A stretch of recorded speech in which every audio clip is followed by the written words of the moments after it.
What is going on, everyone? Welcome back to another. My mic just went limp. You guys see that? My mic literally just went limp. We are back. Look at this thing. We're back with another beautiful best bet show. I don't know what it is about Doc's face that made my mic go limp, but it is what it is. I got it fixed. We're back with a great game. Last time we had Patriots and the Jets. Now we get the Ravens and the Bengals, and we get Dr. Profit on the show.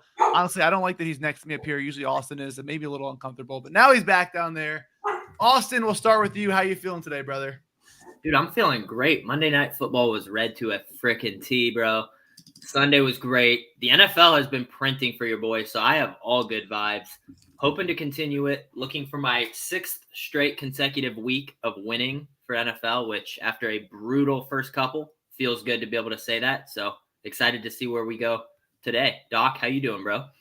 I'm doing good, man. The prime times at the start of the season, they were my kryptonite, but the last few weeks, they've been my bread and butter. So I can only be excited about them. I love primetime games. One game to look at everything you can do. I feel like if you nail the game script, you can make an absolute killing. So I feel like it does either go really good or really bad, just considering the way you see the one game. But I'm excited for this one. I mean, we have finally just hopefully a good game to watch. The last time these guys played, it went to overtime, and we saw Derrick Henry rush for a monster yards, and then they just kicked the field goal to win. We have a 6.5-point spread. T. Higgins is out, which has probably moved the line a little bit, and the Ravens are the Ravens. An over-under of 52.5, and Ravens 6 to 6.5-point favorites. Let's start with games and how we see this game going. Do you guys think that this spread is where it should be? Do you see value in the spread, or do you see value in a total?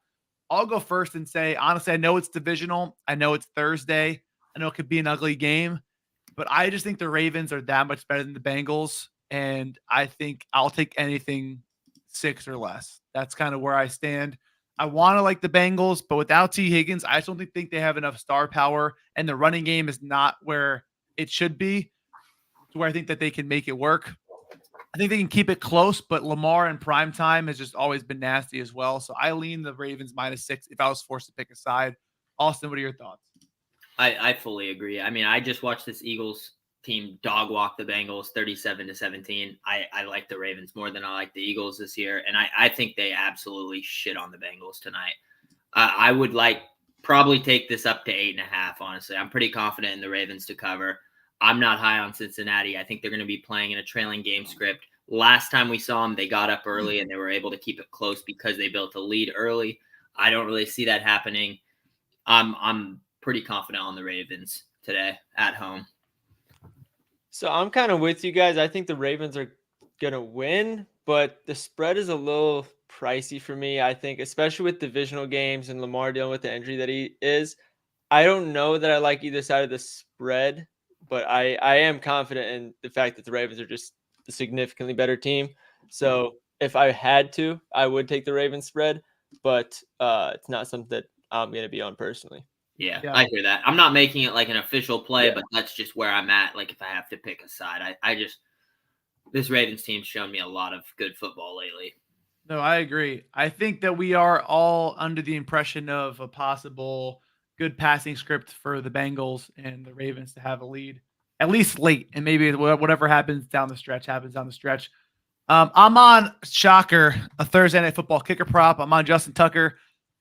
Winning teams on Thursday nights have had 2+ attempts every single week. I'm just going to bet it every time. They're 7-2 to hitting those bets. The only 2 that missed were Greg Zuerlein and I forget who the other person was. Tyler Bass, who just shanked something that I think he might have kicked it out of the stadium. That's how bad he missed. But other than those the same 2 game? No, it was different games. Okay. I think it was Bills. It might have been the Jets too, because I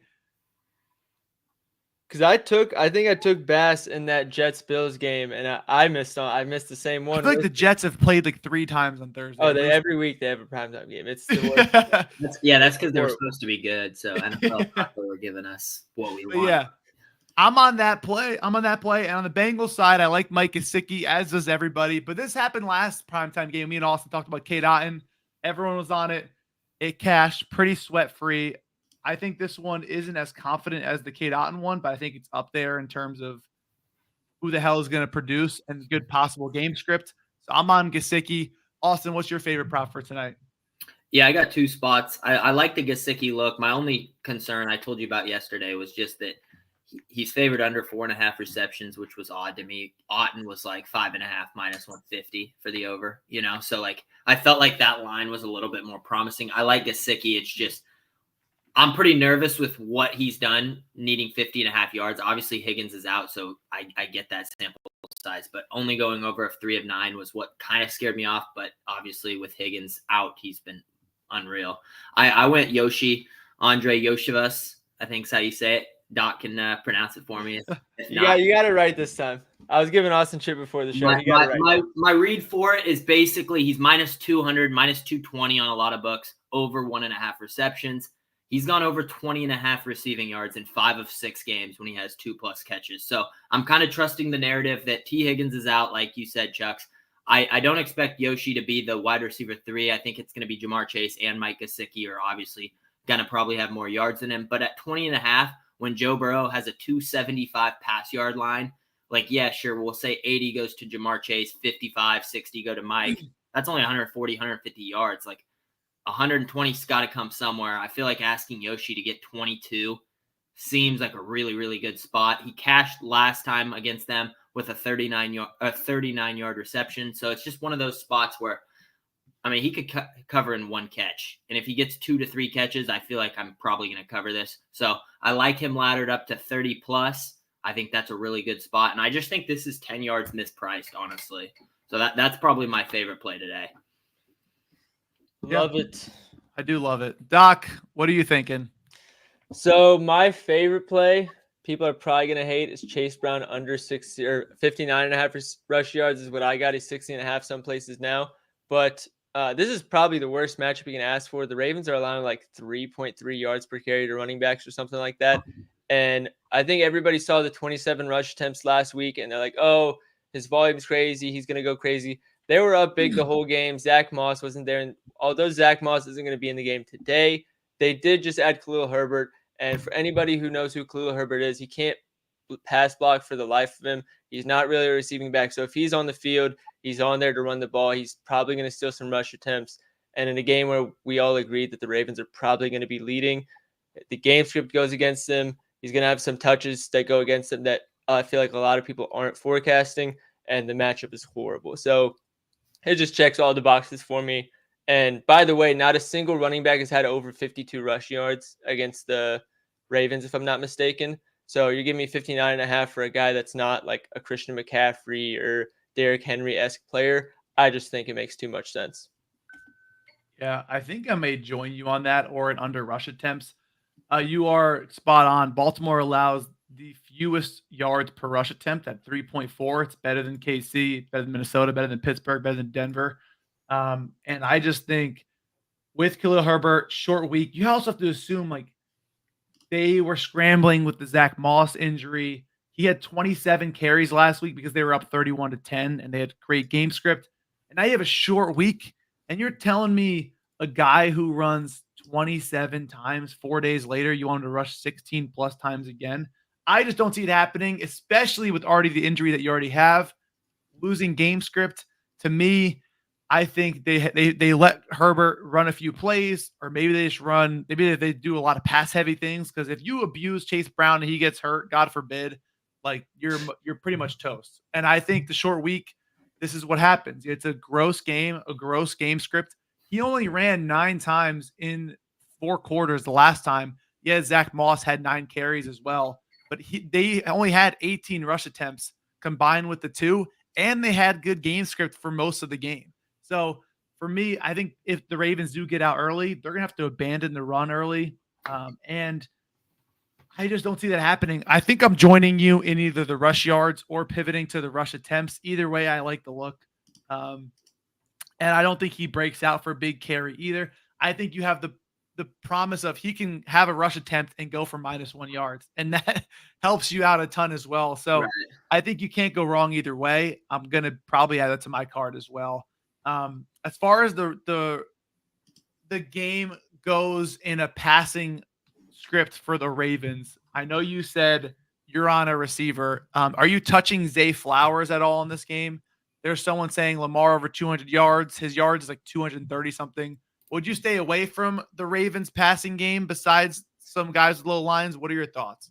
I wouldn't, because the player that I'm on that you were talking about is Deontay Johnson. I have him to get 25 receiving yards. Anybody that's followed me knows that I'm a big Deontay truther.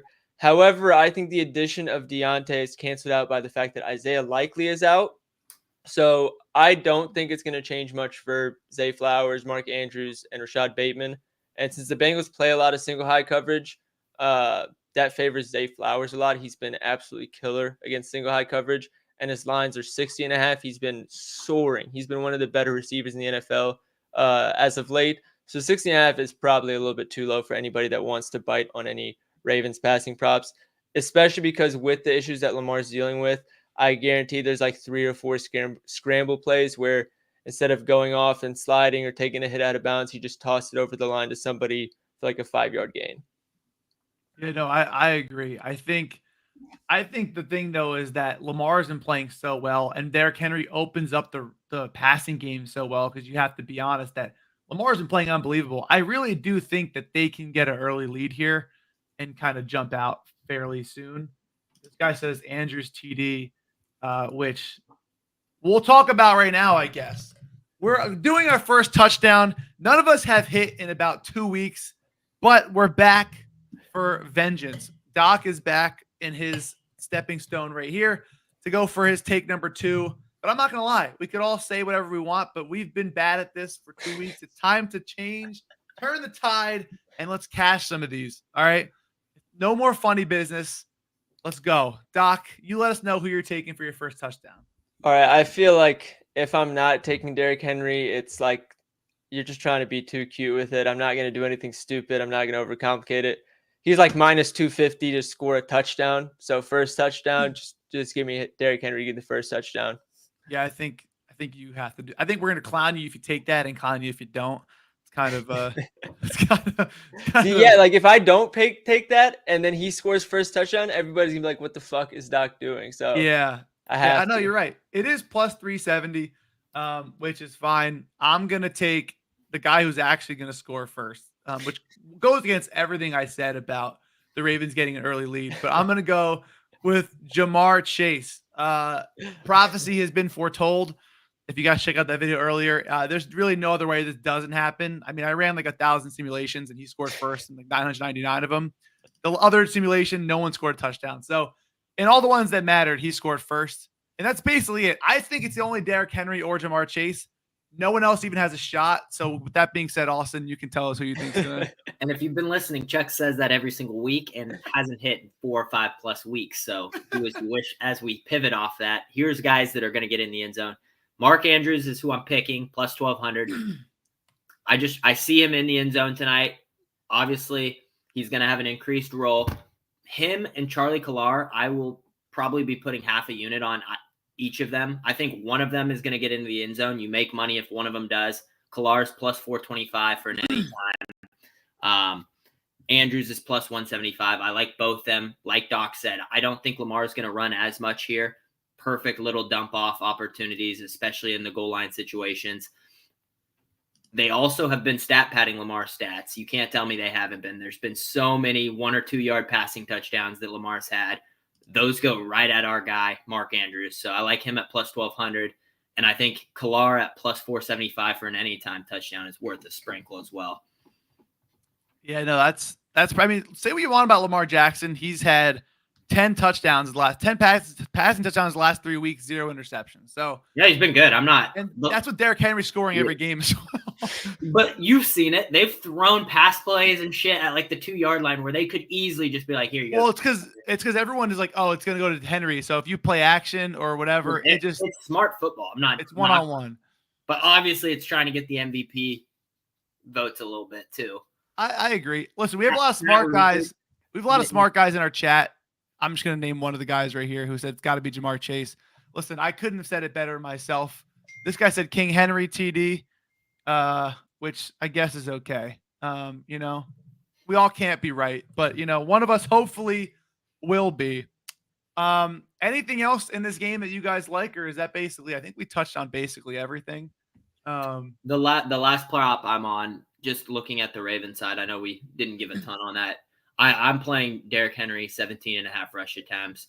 Kind of fits the narrative where we think they're going to get up early. Lamar, we're not 100% sold that he's healthy. I just feel like this is a spot where why wouldn't you feed Henry 20 plus times against this Bengals soft front seven? You know what I mean? Establish the run, build a lead. Last time he didn't have that opportunity because of how the game script opened up. But I mean, it's one of those lines where 7 of the last 9 starting running backs have surpassed their rush attempt line by 2 or more rush attempts. It feels like a spot where you beat this team by controlling the clock and running the ball. We're expecting the Bengals to pass heavy. That works in our favor. Obviously, it's not going to keep the clock running. So those are the 2 I'm on today, but that was one extra play I'm on. I feel like we're going to go like 12-0 in this game. I just feel like the vibes are high. I agree. I like our reads here. I feel like we have a good understanding of the game script. It's also, we've seen a lot of football the last 8 weeks, 9 weeks. You know what I mean? It's easier to observe stuff like this. Obviously, injuries happen. Obviously, bad luck can happen. But I do agree, Chucks. I feel like we have a good read on this game script today. I think we're all going to make a ton of money. So with that being said, thank you, Doc, for coming on. Austin, always a pleasure. Best of luck on your bets today. Let's go make some money. Have a good one. Peace. Appreciate you guys.